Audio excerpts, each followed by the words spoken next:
Hey everyone, welcome to the HockeyBuzzcast. We'll be joined by Russ very shortly. It's good to be back. Flyers still alive in the playoffs. I'm just kidding. Oh, Jesus, please. I'm not going to talk about that at all today. Yeah, no. Well, you obviously missed the open of I heard about it. I heard about it. I did. I just had to accentuate the point. I'm sorry. But, it's like, hey, I'm sorry. You're always going to probably be right. You know that. And I said that the whole time. Well, I take my whole thing wasn't about probability. It was about possibility. Yeah, I take pleasure in that. I know. Well, it's easy to take that. That was not a bold move by you. No, but it's just, it was just frustrating. It's like, okay, this team is last in the league, and you're saying they're going to make the play. I mean, no, honestly, I think that they. Well, let's not go over this. Well, you had some pre-show stuff. They lost some tough games there, so they ran out of gas. Okay, I mean, like let's face it. Like I said to you guys, and this is one thing I'll say about the Flyers. It's pre-show, so it won't be actual show. Is that when you play that like 660 hockey for 2.5 months, right? You run out of gas. And what's happened is they've been playing playoff hockey since the middle of January. They've been playing really well. And when you play 300 hockey the first 3 months, right? That's the thing. You can't overcome it. And, right. And I mean, they the frustrating thing is they are better than some teams that are going to make the playoffs. And I know philosophically you don't embrace this, but when you're in that position, I mean, and you have an opportunity when there is, and I don't know if Jack Hughes is going to be generational, but he's going to be very good. And you have an opportunity to increase your chances or to keep your chances high to get a player like that with basically when your season is already shot, you take it, you do it. And, I understand that they wanted to, go on this. This is very Toronto Maple Leafs of the Flyers. They, 2007, 2008 Maple Leafs, when they had chances, and 2009, when they had chances to draft Stamkos and Tavares, they screwed themselves and ended up getting Luke Shen and Nazem Kadri instead. And that's the price you pay. You get player. I mean, Kadri's a good player. He's not as good as Tavares. So Luke Shen is a journeyman NHLer. You could have had Stamkos or Drew Doughty or Pietrangelo. That's the lesson you learn. Yeah. I mean, it's I don't know. I was just talking to a GM about this, honestly, like right before we got on the phone, who had the completely opposite feeling on that. So there's so many different. I mean, honestly, draft picks are what they are. They're getting better. First round draft picks are definitely getting better. They're getting more likely. But as time plays on here, after you get in the first round, it's still a crapshoot. You don't know. And even in the first round, there's always a couple every year that turn out to be duds. It's just the reality of the situation. And if you have a chance to go for it in certain situations, you might as well, because there's only so many years that you are alive on the planet. So there's a lot of different ways of looking at it. And what Toronto did for many years there was not good. But actually, this is something I want to talk about in the show. So let's get to this in a second, because this is actually the topic of I'm getting a lot of heat today for my column today. So I wanted to talk about that when we get there. But so a tiny little pre-show, but it's kind of fun. So I have a 16-year-old daughter who is very much into all this, really. I mean, she's been getting into cooler music in the last year, but for the first 15 years of her life, for the music that we had to listen to around here was just horrendous. And then for whatever reason, this past weekend, she found the Beatles. It was the coolest thing ever to see. Yes. It was the coolest thing ever to see somebody like that. Hey, Russ. Hey. We're live, Russ. I know. I was just saying that my daughter's always had bad music. My daughter's always played bad music around here for 15 years, and then it's been getting slowly better. I've been noticing it getting slowly better over time. She played this, play that. She started playing some of the Smiths. I'm like, that's interesting. It's I never was a huge Smiths fan, but at least it's trending towards a better direction. But then this weekend she discovered the Beatles out of nowhere. She watched the documentary. It was just a documentary we were watching about it. We were watching the 8 Days a Week Ron Howard documentary. I had it on.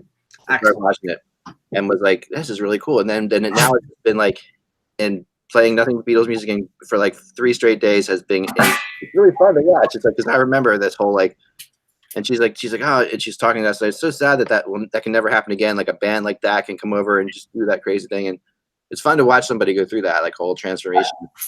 Because I think everybody kind of remembers when they actually discover the Beatles. That's something just turned me around. I only have one Beatles album on my iPod though, because at the end of the day, there's a few songs I like, and that's it. I respect a lot of them, but it's not my music. I'm the exact opposite. I had a friend that basically gave me the complete discography of the Beatles on MP3. So I probably have every Beatles song. Now some of the sort of non-hit tracks on some of the early albums are a little tough. I basically fast forward past them, but you get to Sgt. Pepper and the White Album and Revolver and Abbey Road.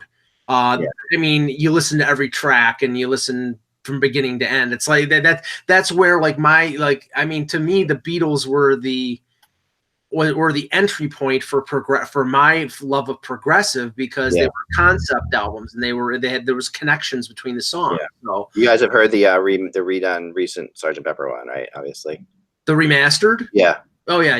One that was done, which is just unbelievably good. I mean, I actually have to say the Love album that they did for Cirque du Soleil in Vegas, the remixes that were done by George Martin are phenomenal. Yeah, no, that album is incredible. I agree with you. I've listened to that album a lot. But they do have too many gimmick songs. They do, and that's what they do. That was the time period they were in for sure. And I was trying to explain, she just thinks it's fascinating that they toured for such a short period of time and stopped touring. And they really were around for a relatively short period of time, considering. And you try to find bands like that have come out since then that could be compared to them.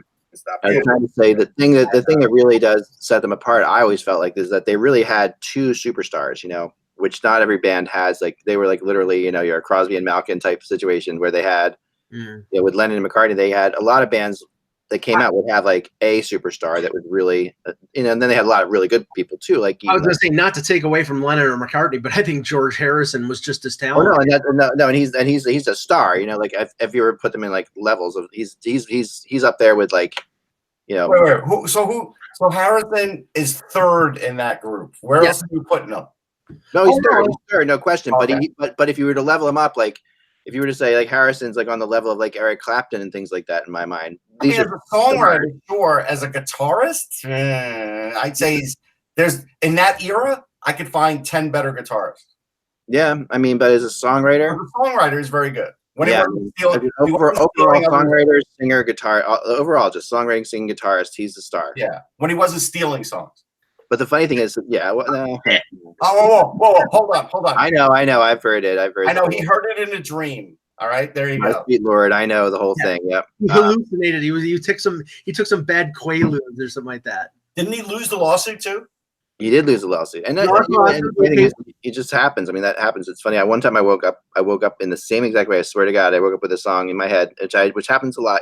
Especially when I was writing a lot of music, and I would bring it to the band, and often they would be like, "Oh, that's really cool." And this one time I brought it to the band, and they were like, that's something else. I'm like, oh crap. I had the same thing. I woke up one time and Stairway to Heaven was in my mouth. Something is there, So, but to see like her going through this like Beatles transformation at 16, in a world like of Ariana Grande, which is what she listens to mostly and stuff like that, is fascinating, And it's not like, and she still listens to Ariana Grande, but she also understands what the Beatles are about, and like she's just saying now, I wish I was born in 1950. Sometimes I'm like, nah, as a woman in this world, you do not wish you were born in 1950. Trust me on that one. Right.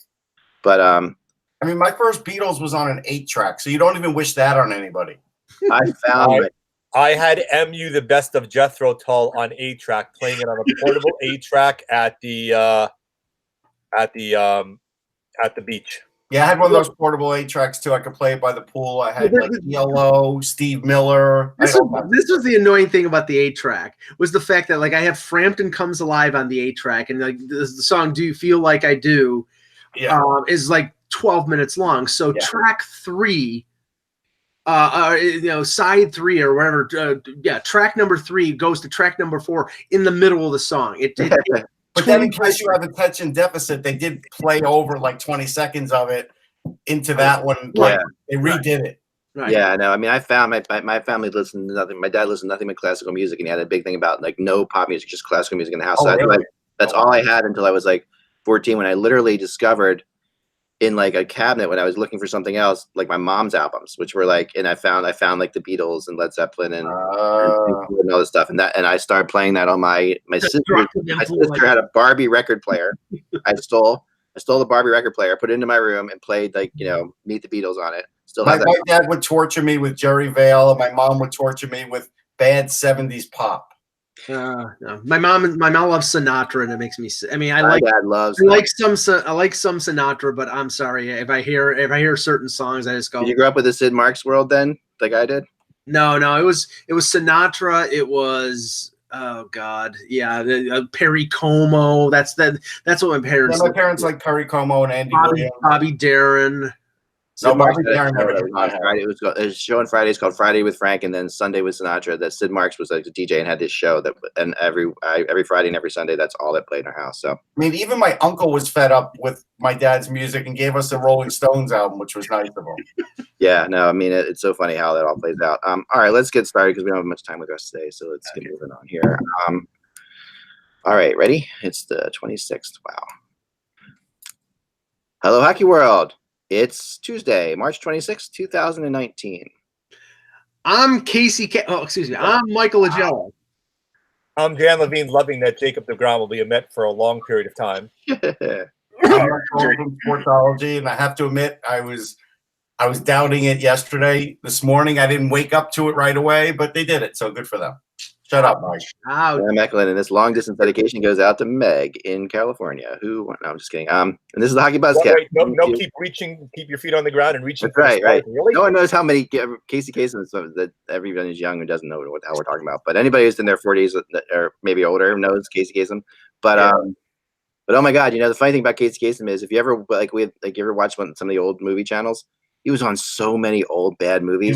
I like the outtakes better where when he's not taping, he gets really pissed off at the board up. Wait a second. But he was talking about in the old movies. We're talking about a dead puppy, and then we're going into a tempo. Yeah. I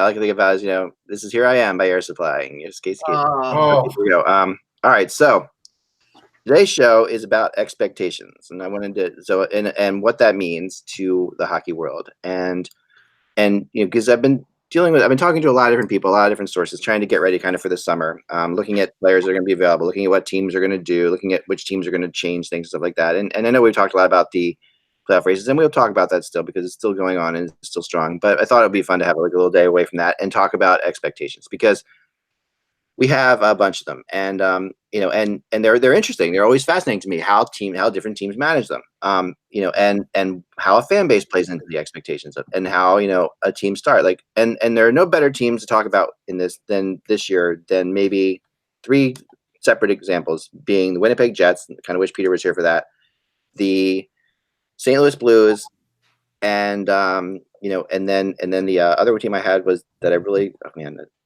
Well, there's another team that I really wanted to go, but Tampa. Let's just go with another team in Tampa. Oh no, St. Louis Blues, Tampa, and Winnipeg. Let's start there. Okay. Right. So when you look at, or even Calgary out there. Okay. All right. Any more? Oh, Toronto. What am I saying? All right, we're 5 now. Who are we doing? Who are we not doing? Maybe it's all right. Let me start again. Sorry, the take two. There's no better teams. You obviously don't write this stuff down. There's no better teams to talk about in this than the Winnipeg Jets, the St. Louis Blues, and the Toronto Maple Leafs. Those are the three teams I wanted to discuss, okay? Mm-hmm. And what expectations mean. Because let's start with the Jets, for example. Okay, the Jets last year had, a real breakout season. They made the playoffs. They didn't just make the playoffs. They won. They won a couple rounds. They dominate the first game of the series against Vegas. Things look like they could be heading to winning a Stanley Cup here. And this year they get out. They of course they get swept by Vegas after that. Then this year they get out to a really good start and have played horrible for the last month, like just terrible, And then Patrick, with the exception of a few games here and there, they're all over the map, right? Yeah, but I think that has to do in part to the fact that their two of their three best defensemen are out right now. Right, and injuries always play into this too. It also has to do with young teams, which in young teams and expectations. This is a Canadian city, so expectations are going to be high always. Sure. A young team is always going to be fluctuating all over the map. They're going to look really good or really terrible. That tends to be what young teams are. Mm-hmm. And also, it's hard to turn just to turn the switch on, like we talked about last week on offense when you're a younger team. And Winnipeg has started off really well, but even as they start to get healthy, you wonder, can they turn the switch? Like last year, when they win the first game, they get confident against Vegas, and then they can't turn the switch back on against Vegas. And then if the ball starts rolling in the wrong direction, it rolls hard for young teams, and that's usually what happens. And that's sort of what's happening with Winnipeg right now, where they haven't had a really meaningful game to play in a long time. Well, go ahead, Mike. One thing. So I kind of disagree on the Vegas piece only because I think they did play well in that series. Andre Fleury stole the series. Exactly. Without Fleury, they win that series. Fleury just completely robbed Winnipeg in terms of advancing it because he was unconscious in that series. They played very well. There's no question. You're right about that. I mean, he made a couple saves in Winnipeg that were superhuman, and like that was game 3 or game 4. They were ridiculous. But I mean, honestly, it's like. You look at Winnipeg right now, and I mean these games are meaningful. The race between them and Nashville is not over with. And St. Louis. St. Louis is 4 points back of them now. Right. Yeah, so, those 3 teams are 4 points apart. St. Louis is playing really well. Winnipeg is not playing very well. Nashville is fluctuating all over the place. So that thing keeps getting smaller and smaller and smaller. And that distance between those 3 teams. And it really, if you were a betting man right now, it's hard to say that St. Louis won't take this division because they're playing that well and they're on their road. Heck, one of the best stats I think I just saw the other day. So since Shen, Tarasenko, and O'Reilly were put together, and this is through Saturday's games, they had combined for 63 points in 16 games, and the team was 16-0-0 when they're paired together. That's phenomenal. I mean, that's the thing. I mean, and I never kind of understood why Shen and Tarasenko were broken apart to begin with because they were just killer in the beginning of last year, and then they sort of just forgot about them. And now you add O'Reilly into that mix. Yeah, I mean, and St. Louis is another team another team that I want to talk about with expectations because Winnipeg's expectations. I think the fans are going to be very upset if they don't win a playoff round here. And they have a right to be. I mean, that's. But do they? Do they really? I mean, sure. Every fan base has the Western Conference Final last year. But they're going to be facing either a really good St. Louis team. It doesn't matter. They're really good. Or a really good Predators team, right? I think when you throw those 3 teams into a lot and say Winnipeg, St. Louis, Nashville, you throw them in there, any given week, any of them can beat any of them in a series. Like that, I think it's true that all 3 of those. That doesn't mean the fans shouldn't deserve a playoff victory because they do deserve that. I mean, right now, if they win the division, they're going to play Dallas in the first round. Right, winning the division is huge in that division. Right, and if they don't, they play either Nashville or St. Louis. But they're going to play one of those teams if they beat Dallas in the first round. And last year it went to 7 games, Nashville and Winnipeg. So that's a coin flip. It's very possible that they win one round and they're out in the second round. And again, that's the folly of this stupid playoff system that where it doesn't reward reward a team that has over 100 points during the regular season. They get to face another team that has 100 points or close to it. It's stupid. But the problem is it doesn't look like they're getting any closer or making any decision to change the system. It doesn't. It doesn't. No, they're not changing anything. They don't. No, they don't want to change it. Now, again, I understand the rationale for originally doing it, but now that we've gone through a couple of years of this and we've seen what happens, then you would think that maybe the Mensa students should figure out that going to 1 to 8 in the conference kind of would make more sense. Apparently, the managers and the owners are not for changing the system, but the players don't like it, and it's clear that the fans don't like it. Right. So this is probably going to be negotiated in the new CBA. Here's how it could change. Okay, the right teams have to be affected poorly by it, and what's going if this is the change, and Toronto is one of those teams. You got it, baby. Boston's one of those teams. Boston, Toronto, but as far as people listening to Winnipeg or Nashville, not likely. Okay, so but the issue of listening to Boston or Toronto, it's possible, right? That's very possible. So if Toronto goes out a couple of years in a row in the first round to Boston, like it looks like it could possibly be, then yes, then this could change. And that's ridiculous to say, but that is what changes things in the NHL. Well, I mean, the way it looks right now, it looks like Boston's too much for Toronto. And Tampa's too much for Boston. That's what it looks like. Yeah, Tampa's too much for everybody. I mean, they're now officially 100 points, 100 goals in the red. Like it's just amazing to me, or the black, or whatever you want to call it. They've scored 100 more goals than they've given up, which is I don't remember that happening. And here they are doing it. This early in the season. There's still 10 games to go. And they're close to setting the win record too. Yeah, this is incredible. So So let's switch to Tampa and expectations for a second, because and I know we'll talk about the other teams, but Tampa's expectations, what are they? Like, here's a team that It's cup or bust, isn't it? I mean, Cup or bust. and again, again, I think, well, first of it is obviously getting out of the Eastern Conference, right? Yeah, That's I think, to me, that's where I think it is. Right, that's where I Right. think it is, Jan. Like, I think winning the cup is an expectation that people are never really willing to say is the expectation. But I think getting to the cup final is one. I've noticed that over the years. Like, rarely do you say this team was going to fire the coach if they don't win the Stanley Cup. But you'll hear they're going to get rid of the coach, or they're going to make changes if they don't get to the cup final, like a team like Tampa. I think winning a cup beforehand with another group makes it cup or bust. I think if they had never won a cup before, then I think what you're saying is right. I think the cap realities of Tampa Bay right now means cup or bust, because this group is not going to be together next year. With Braden Point's new contract, they're probably going to trade, Killorn or Tyler Johnson. They're going to have a completely different defense. Eric Cernak might be their number 4 or number 5 defenseman, where he's their number 6 right now, because Colburn and Girardi and maybe even Strawman will be gone. So this is going to be a different team, and they may not be as difficult. It'll still be great, but may not be as difficult to beat as they are this year, where they're like a super team. And also, don't forget, you also have to factor in that you may end up with 3 40-goal scorers. You may not have that happen again next year, regardless of how good those 3 guys are. Right. Stamkos's injury history, sure. Kucherov. I mean, yeah, it's anything. It's completely random. But yeah, I mean, to my mind, they got to a cup final. They've gone on deep runs. They got to game 7 of the Eastern Conference Final last year.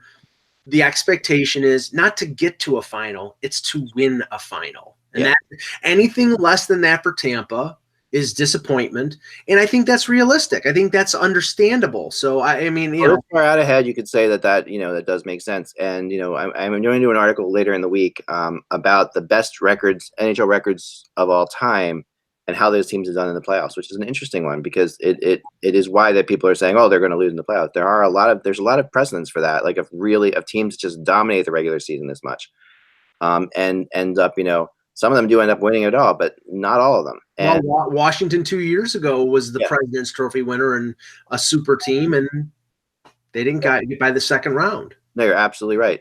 And they had a really crazy season too. If you remember, they were and it wasn't this crazy, but it was pretty crazy. So then that brings me to the St. Louis Blues, which is a really tricky team to judge. And this is one of the more interesting things as far as expectations go, because going into this year, when we sat here in the beginning of the year in October and talked about the St. Louis Blues, we said that if the Blues don't, win something in the playoffs after they made all these changes and done all this stuff, right, there's a problem, right? And then the Blues went and were terrible, and everybody's expectations sort of fell up. They're not going to make the playoffs. This team's in disarray. This is horrible. I think that they will, if they somehow bow out in the first round. First of all, they may hire a new coach, but I would think that they would keep Berube based on the second half run that they've had. But I think they almost get a get out of jail free card, because they were so far behind, and then they made this second half run with a new goaltender and with a focus on defense, and just by getting to the playoffs, it's a success, and it's a feather in their cap. Yeah, well, I mean, considering where they were, and 2 months ago, if somebody had said to you, "Hey, we're talking about St. Louis making the playoffs. Oh, and by the way, we're talking about them potentially winning the Central Division," you might have had them checked in for mental examination, given how poorly they played. Right. But that's the funny thing, because let's contrast them to Winnipeg for a second. Basically have had the same record. There's 4 points apart right now. Winnipeg was great in the beginning, so everybody expected great things of them. St. Louis is great lately. And now we all sit there and say St. Louis, those fans deserve 3 rounds, and we're like, well, St. Louis might get a pass, or if they win 1 round, they'll be okay. I think expectations are built back up. I don't think if they went out in the first round, fans would still be very upset. I know that they fell to the depths, but everybody could see, and this is the part that Mike and I didn't like, was Jake Allen. Once Jake Allen was removed, that good team was back being good again, because they finally had good goaltending, and that made – so it really isn't like the whole team fell off. It was like one thing was hurting the team. Yeah, and Bennington may have reset the expectations, but by resetting the expectations for Blues, I would say that that's winning 2 rounds. Yeah, 2 rounds at least. Blues in the beginning of the year was not just winning 1 round. it was winning 2 rounds, right? Yeah, And I think 2 rounds is fair.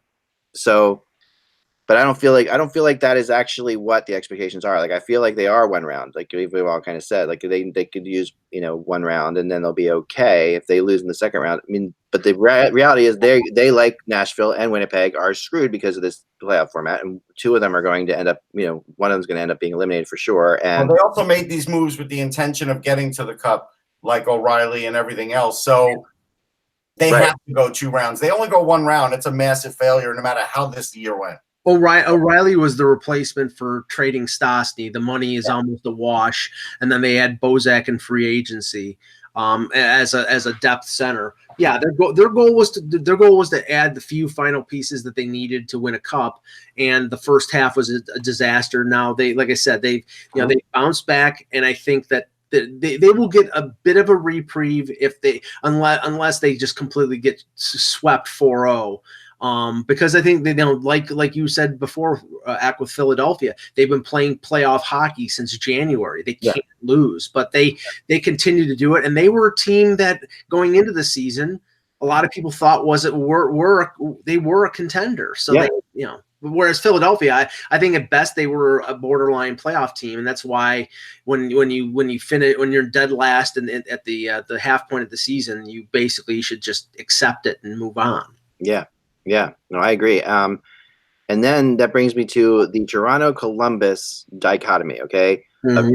Of 2 teams facing things, doing things exactly the opposite way, okay? And both taking a little bit of heat for it from their fan bases, and both, and I think Columbus taking a lot more heat than Toronto is, because Toronto sort of sets the agenda for the NFL. Well, I tweeted about this a couple days ago, and I respect Jarmo Kekalainen, and I think Tortorella is a good coach, but he's somebody who wears on people after a while. I get that.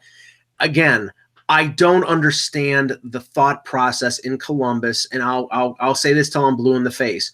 You're basically a borderline playoff team at the deadline, and you sell out to get Duchesne and Dzingel and Kincaid and McQuaid when there's no guarantee you're making the playoffs, and we know it takes time for players to settle into it, to where they go.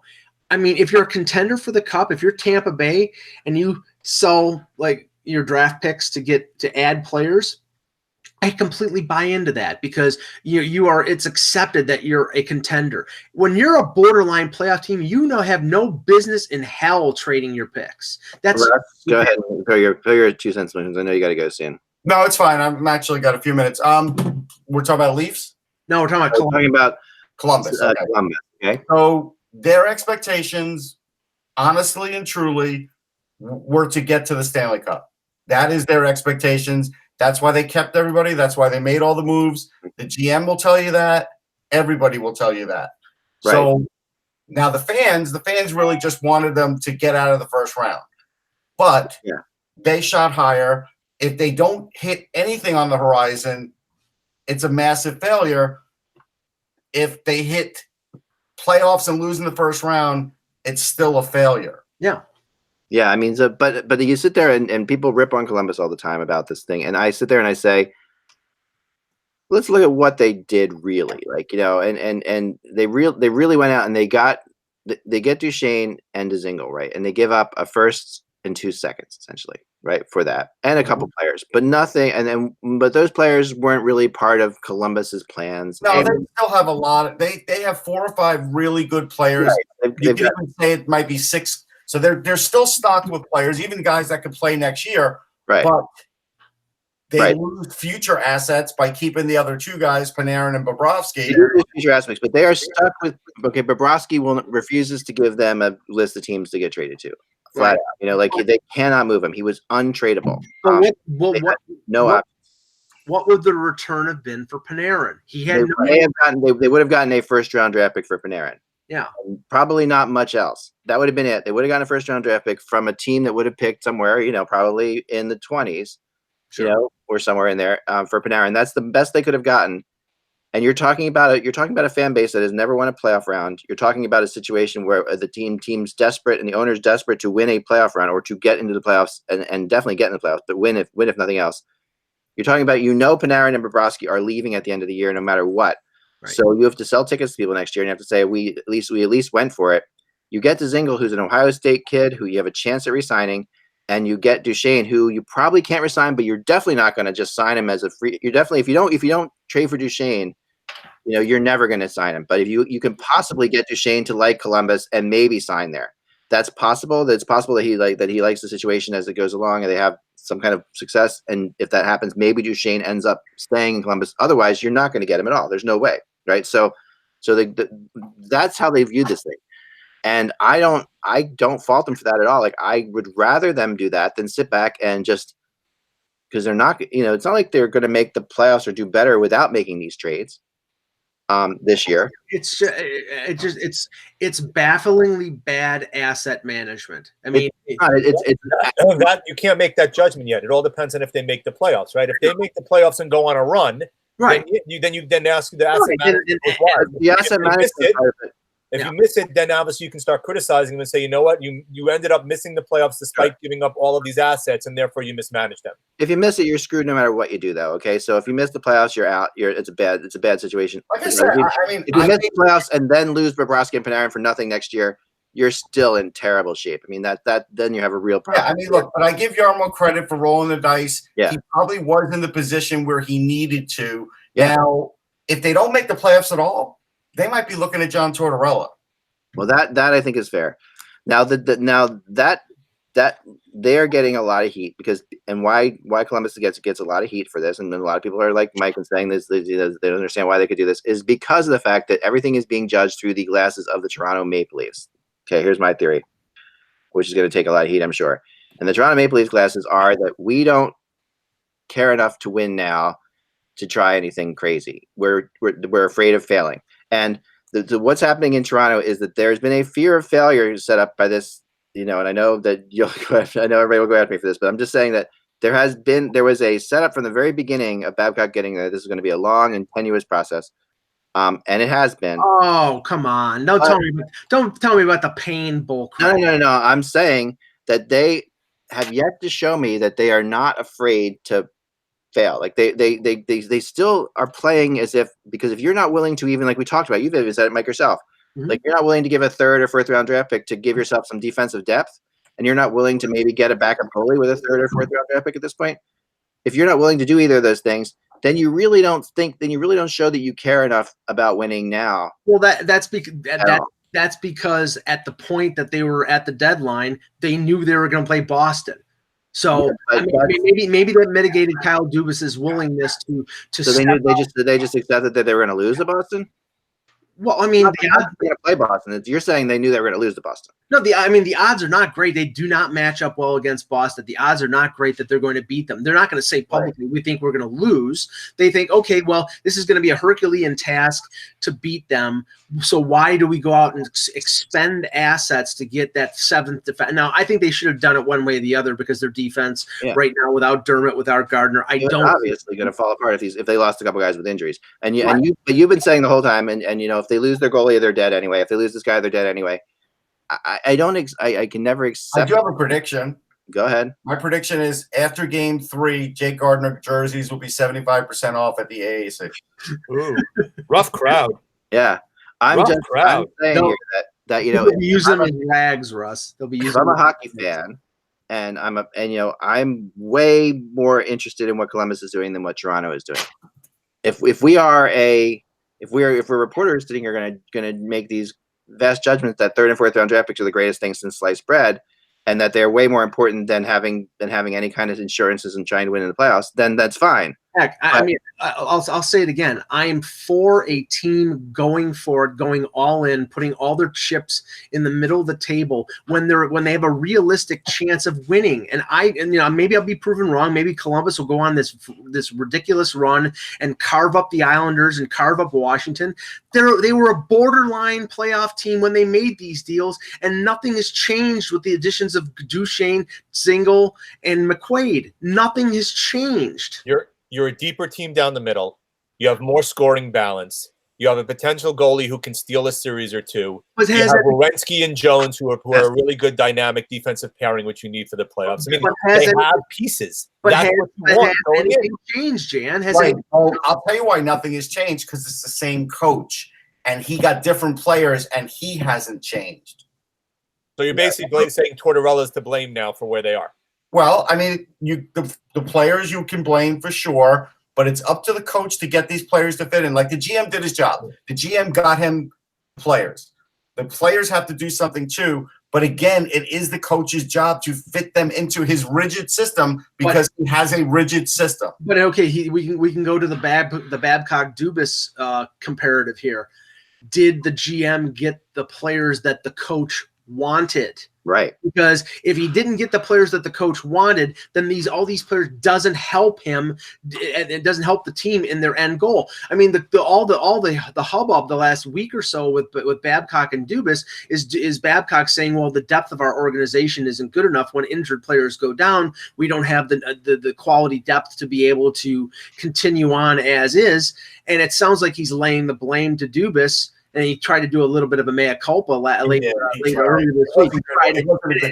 I don't buy it because we know Babcock has lobbied for players in press conferences. And this is what I talked about many times, Mike, about the whole thing that at the beginning, and I don't mean to go back to the pain thing, but Russ and I sat on here and said how fake that felt coming from Mike Babcock. Mm-hmm. The idea that Mike Babcock could at all accept this. Well, he was just being a good soldier. That's what he was doing. That's only going to last so long. So, like, what has happened now is that soldier he's fading. He was told by Brendan Shanahan when he was hired, "You're going to lose next season, no matter what. We're not going to give you the players. We're going to finish low, and we're going to try to get one of the top draft picks." We are how many seasons into Babcock now? 3, 4. This is year 4, and the first year was the throwaway year that got him Austin Matthews, and he'll be making the playoffs 3 years in a row. That's based on the horrible record that they had from 2004 to 2016. That's a good record, but right now the Leafs and the Leaf fans are expecting their team to have success, and if they keep coming up against Boston and they don't change the composition of their team, they're not going to beat them. So you just made my point. You said, okay, you're saying that they're not going to make these trades. They're not going to go out and risk anything because they're going to play Boston anyway, and and the chances of beating Boston are relatively small. That is exactly fear of failure. That is exactly what you're talking about. That's why you are not making moves. It's not fear of failure because right now Kyle Dubas believes in teams that are highly skilled. That's what he likes. That's what his philosophy. Babcock likes skilled teams, but he also likes players who play with an edge.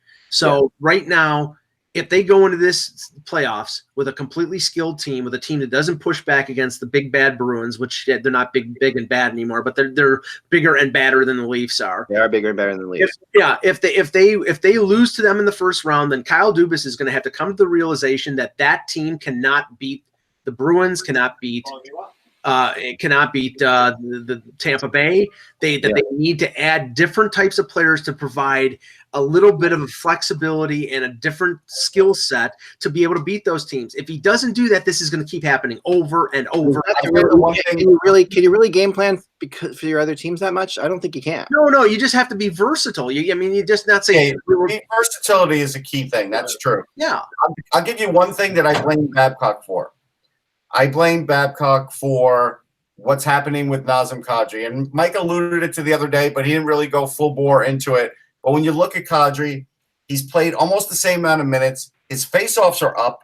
His shots are way down. And as a result, his goals are way down. Now, you could tell me they got John Tavares, but I'm still going to tell you if you use Kadri right, he still should be getting around the same amount of points as he used to, and he's not.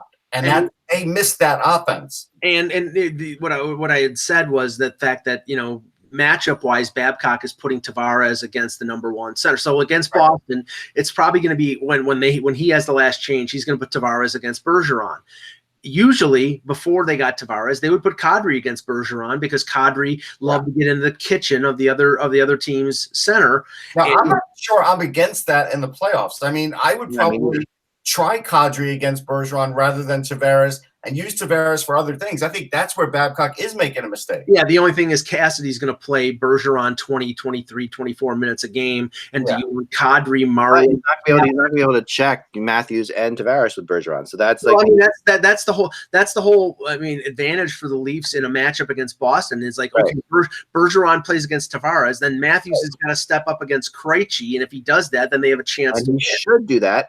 and therefore they should not just be throwing in the towel. Well, Yeah. I'm not saying they are throwing in the towel. I'm looking at it objectively based I on think they are. Boston. No, well, okay. He was not. Dubas had already traded his first-round pick for Jake Muzzin. He wasn't going to trade another first-round pick and to get another defenseman, and he didn't want to tamper with the lineup that he had this year. My approach and my read of the situation is, if they lose to Boston in the first round, William Nylander or Kasperi Kapanen or Andreas Janssen will be traded for a defenseman, because you can't lie to yourself anymore and tell yourself the defense is good enough. I'm not saying you should, and I think the Muzzin deal was a good deal, but I don't think you needed to give up another first-round pick to get the kind of defenseman that you needed. Like, at this point, you needed two other guys. You're going to watch the Flyers try and get a top 4 guy over the summer and see how ridiculously hard it's going to be. Oh, no, I don't think they should have gotten a top 4 guy. I don't think Toronto. I think Toronto needed a 5 and 6. No, they did need a top 4 guy. No, they needed. They needed toughness on the third or fourth line. They needed a tough defenseman. They also talking about the whole year. What they needed was a top 4 guy, so they can move a guy who's playing in the top 4, aka Ron Hainsey. Right, that's what I'm saying. Play him on the bottom pairing, and now he's stuck playing with Morgan Riley, and he'll play 26 minutes a night as a 38-year-old in the playoffs. But my point is that they couldn't have gotten that right now. Like, you're right about that. They have to make a trade to get that. There's no question about that. They have to move Nylander. They have to move Kapanen. They have to move somebody to get that guy. They couldn't have done that at the deadline. The likelihood of them being able to pull that off at the deadline would have been really hard. But they could have gotten better defensemen than they're playing right now, that for 3rd or 4th or 5th round picks that would have helped them more in a Boston series, and would have made it not so glaring that, when Gartner and anyone else goes down, that they're going to be in trouble. And I mean, luckily the Dermott is coming back this week. Gardner is skating, but I'm sure he's not going to be anywhere close to the usual Jake Gardner. They're bringing up one of their prospect defenseman and Callie Rosen up from the Marlies. So I mean, they will have they will have guys on hand. But to your point, I would have gone out and given up a 5th round pick for Roman Polak, because Roman Polak was probably their second best defenseman in the playoffs last year against the Bruins, and I think Dallas probably would have traded him. But I don't know if there was any kind of overture like that, and they didn't trade for a Del Zotto or a Nathan Beaulieu, who went to Winnipeg and St. Louis for mid-round picks. Yeah, or you're right. Those type of players. I think Dubas will learn from this. You got to remember that this is his first year as general manager. He's not going to heed everything that Mike Babcock wants, but I think to prepare for the playoffs, when you're a team that has a realistic chance of winning, you have to stock the shelves. You have to make sure you have at least 8 defensemen who can play in a playoff scenario. You have to have extra forwards. You have to have guys who will go in the corners and kick the crap out of somebody. All right. And that's with one of your star players. Here's the last thing I'll leave you with, and I got to go. Why in the world does Patrick Marleau have so few shots compared to last year? He's like, 50-something shots off his last year pace. Why? Russ, he's tailed off since the All-Star break. So he's just tailed off. Yeah, he's tailed. Oh yeah, I mean his effectiveness has tailed off, and there's taking a lot of shots too. Yeah, there's been some talk about him taking rest before the playoffs. That's not going to happen because he's got the consecutive game streak, and Babcock respects him too. See, that whole consecutive game streak, you could talk to Orioles fans about that. Like, I know. I honestly, but you're talking to somebody who believes Freddie Anderson should be sat 3 of the last 6 games, because I believe he's gassed. He's not. Nobody cared when Carlos Skraskins had the consecutive game streak for defensemen. No one said, "Hey, we got to sit Carlos Skraskins." That's it. I'm leaving you with that. Yeah, thank you. That's pleasurable. Thank you. The reality is, somebody said in the chat room, and they're right, that probably Toronto should try to let Montreal catch them. That would be if they're going to do. It's not happening. They're 9 points ahead of them, I believe. I know at this point, they've won a couple games here, so yeah, that's. Yeah, that's not realistic. But Babcock should, they can't move out of 3rd place. They should rest Anderson. I mean, if you let you can sit there, say you're playing Boston or you're playing Washington, Pittsburgh. I think that reality is, I just have a hard time, So my expectations. So when I said, what I wrote today is that they don't have to win a playoff series, or else you kind of agree with me, because they don't have to win a playoff series. Well, I do think this. If the Leafs lose in the first round to Boston, the heat is going to be spread equally among everybody, the players, Babcock, and Dubas. Dubas for the reason we specified, Babcock because going back to Detroit, he hasn't gotten out of the first round. I think it's in 8 or 9 years. And the players, because you spend $11 million on Tavares, and he's done his part. He scored 45 goals. He's a great player, and he's having a great year. And Marner's going to get $10 million as a RFA, and Matthews has been re-signed. But until they improve their defense, they're not going anywhere. Right. I've been saying it for 3 years. I know you've been saying it, and it's it's probably going to be true again. These things are probable, but I think that in the NHL you have to take into account that sometimes teams do get hot, and if and you're just possible. I'm not saying it's impossible. You're just you need to give yourself the best opportunity for that to possibly happen, for it to happen. And matched up with Boston may not be the best opportunity, and that's part of the issue here. It gets down to matchups. Others obviously would be a lot easier, but the Boston matchup is not one that probably favors Toronto, given the type of heavy team Boston is. And we said about it, I think in January, even before, when Russ and myself and Mike were on, we kept saying, look, they need to get a gritty third or fourth line center or winger, and they need a gritty second or third pairing defenseman, and they did neither one of them at the deadline, which leaves them vulnerable to a Boston team that's playing A, very well, and B, seems to have their number come playoff time. And last night in the Leafs Panthers game, Jace Hurlock takes a run at Tavares after Tavares had scored 4 goals, and the previous game against the Rangers, Mark Stahl cross-checked him and nobody did a thing. This time, Ron Hainsey stuck up for Tavares. It's the star player, and somebody had to hold Hurlock accountable. No, he didn't beat the crap out of him. He just knocked him down and threw a couple punches. But that was compared to other times when guys have been taken advantage of, like Marner or Matthews or Riley. Nobody has responded, and you cannot play in a playoffs against a team like Boston. They will run you out of the rink. Backus and Chara and these guys will run and run and run until either you respond or you cower. And that's the thing I'm worried about, because you got to protect your star players. And I don't know whether I hope that the Leafs would have that team ethic to be able to protect their star players if Boston tries to take liberties. But I'm not 100% sure that that's the case. I'll see. Yeah. We'll see. We will see tonight. We're getting into tonight because we got to get going pretty quickly here. But getting into tonight's games, we really have tonight's game is a perfect night for those watching the wild card races, because we have some really interesting games going on. You have Arizona, who's got a game in hand on Minnesota, is one, and that's really the team that I think that they're playing to beat. At the end of the day, I think Dallas is out of range now. Yeah, I think Dallas is out of range. I think this is a race pretty much between Colorado, Arizona, and Minnesota. But I think that they have all of these teams kind of playing tonight. Well, you have Arizona's playing Chicago, and this is it. So if Chicago wants to do anything, this is their last ditch effort to do something, because they have a chance to do something here. But if Arizona, that's a big telling game. You've got Columbus and the Islanders going, so that's a huge game for Columbus. Obviously, Columbus has a really easy schedule the rest of the way, and except for they play Montreal this week. That's the big game. Yeah, no, that is a big game. And but this one, Montreal's got Florida tonight, so you would expect Montreal to be able to win that game, but Florida gives Montreal troubles. Yeah, and it could be Roberto Luongo's last start in his hometown. That was the thing. They started Samuel Montembeault in Toronto yesterday, and he was pulled after 4 minutes, giving up a couple goals, and Luongo gave up 5.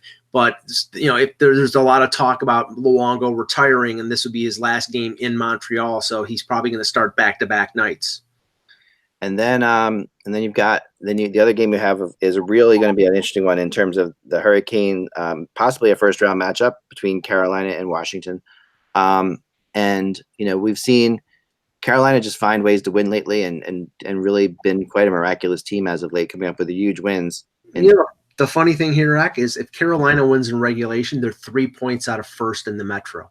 I know, and they could. I mean, they suddenly get into the mix, and that suddenly throws the Islanders into. If the Islanders were to lose tonight to Columbus, it just gets kind of crazy. The Metro becomes really, really, really nuts, and as it plays out here, we'll see. But there's plenty of stuff to watch tonight for sure. And And I think of course you have your Ottawa Buffalo game. You have other games like that too. But oh yeah, that's a barn burner. But the real one to watch tonight is definitely, I think, is going to be Carolina Washington, because I want to see where Carolina really is.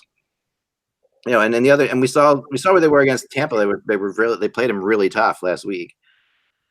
So can they play Washington really tough is the question. Yeah, I mean, I've been continually stunned about the ability of Carolina to continue to play the way that they have. I mean, I give them full marks. Rod Brindamore probably has weaseled his way. I'm not saying that in a negative term, but I'm saying he's pushed his way into the Jack Adams situation, because I mean, nobody expected Carolina to be a playoff. Sorry. Be a playoff team, and they are right now. They're pretty much a lock for one of the wild cards and maybe one of the 3 spots in the Metro. So we'll see if they can continue it. It really is tightening up everywhere. I mean, between the Metro division and and the Central division, we have just some crazy divisional races right now that are going to be. I would not be shocked if the Islanders end up in 3rd. I mean, we talked about this. Ladd being out, I don't think it's a big impact, but we talked, Mike, and I think all of us talked that they needed. They needed a score, and they didn't get one, and they lacked that, and that's a big impact. And Matthew Barzal has actually slumped a ton, and their power play, if I remember correctly, until relatively recently, I think they were on a 1 for 32 stretch. Yeah, they don't have that scoring coming. Those easy goals, especially where they're struggling otherwise. Bailey finally got 2 the other night, but that was his first in about 12 games. Barzal struggled, Bouvier struggled. I mean, basically, you looked at it, Mike and I talked. Is you have Lehner and you have Grice, in essence, carrying this team moving forward, which is great, but I'm not sure if that's reliable, especially come playoff time, given who they may face in the first round. Yeah, and watching the game against Arizona on Sunday, I mean, the most effective line for them was the Cizikas, Clutterbuck, Martin line, and they and they relied on Leonard to stone Arizona blind. Now, Arizona doesn't have a lot of offensive weapons themselves, but still, it's like you have to help your goaltender out and get more than 1 goal, and then I think it was an empty netter to make it. It was, and the biggest play of that game was Lehner stopping Michael Grabner on a breakaway with the score 1-0, right? Because that in essence, the game right there. He gets the goal, it's 1-1, maybe a different story. He stops him on the breakaway. That basically gave them the win. But that's not really an accomplishment, because you know how good Michael. Yeah. I know Toronto. Bias. Yeah. I know. But I'm just saying in general, that was a huge play in that game, because it 1-1. Who knows what happens? Look, and you have to give Arizona an enormous amount of credit. They just got Derek stepping back from his injury, but they've withstood an absolute myriad of injuries this year, and Hockey's done a tremendous job with that team. He has done. I mean, talking to Brindamore, they were both on the same line at one time when I was a kid in Philly.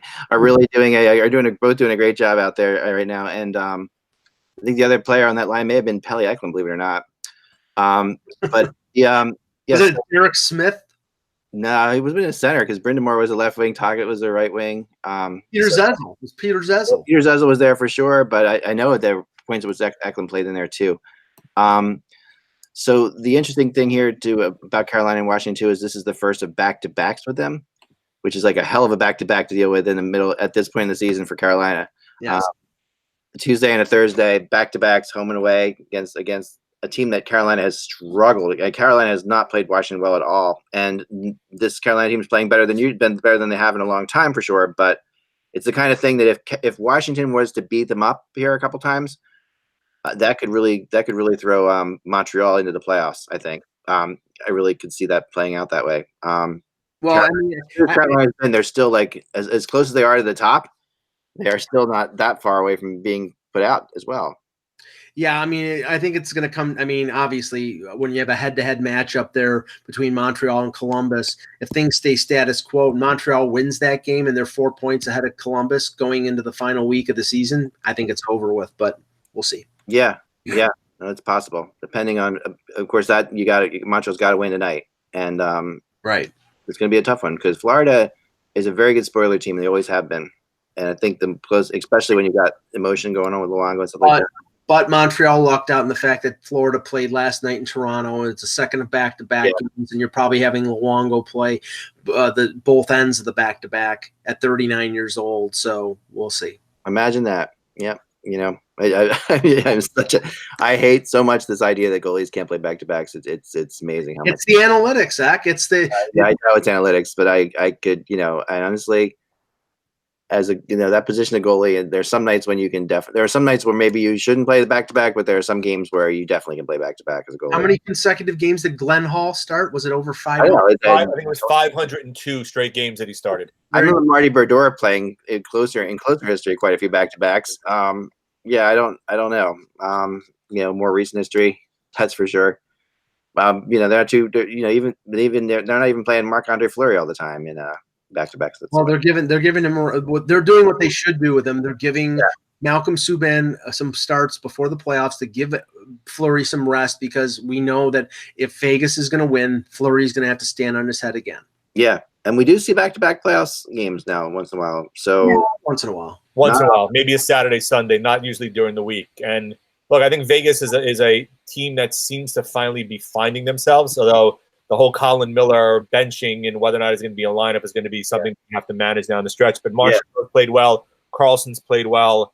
I think I don't think they're at the same level they were last year. No. But it's a team that I think a lot of people are going to dismiss. I think they're better than they were last year, Jan. I'll tell you that right now. I think they're better. I think they may be better overall, but they won't be underestimated this time. What the movement that got started last year that propelled them forward is not necessarily the case this year, which that went a long way with propelling them forward in the playoffs. Yeah, everybody thought that they would, they were a huge story last year. Yeah, they made the playoffs as an expansion team. They thought that their appetite would be satiated by making the playoffs, and they didn't assume that they were going to continue to play like they did during the regular season throughout the playoffs.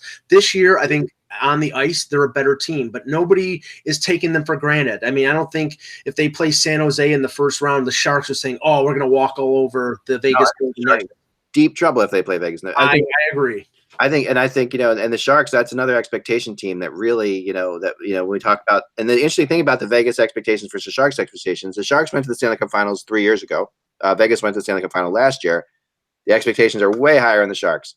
And there's because believe Vegas is still, pardon the pun, playing with house money. 2 words. Erik Karlsson. That's why. So Erik Karlsson and also like an incredible rejuvenation from Thornton, who's got 20 goals, and this incredible, but all of that falls apart because Martin Jones is just struggling crazy. And if you don't have a goalie in the playoffs, you're not going to beat Vegas. You have to have a goalie, and and Vegas though, the team from last year, they added a line on top of them. Like their first line from last year is their second line now, and Pacioretty, Stastny, and Stone. Not a bad line. That's pretty amazing to add to a team that went to the Stanley Cup Finals. They're better than they were last year, and they are. And that emotion thing is all and good and everything like that. But I think when the playoffs hit last year, it was way more than that. It was way more than emotion. It was like actual skill and speed that got them there.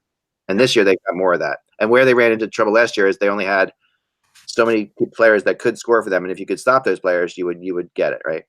Yeah. We're gonna end the show now anyway, guys. But I appreciate you all watching. Thanks. Enjoy the games tonight.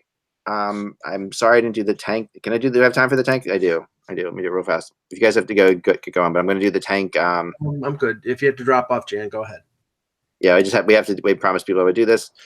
The tank on tanknation.com. Here we go. All right, that's not it. Lost it. Find it. 1 second. I got it. Yeah. So, fill for a second, Mike, while I figure this out. 1 second. You got any like Price is Right or Jeopardy or other kind of music you can play in the background?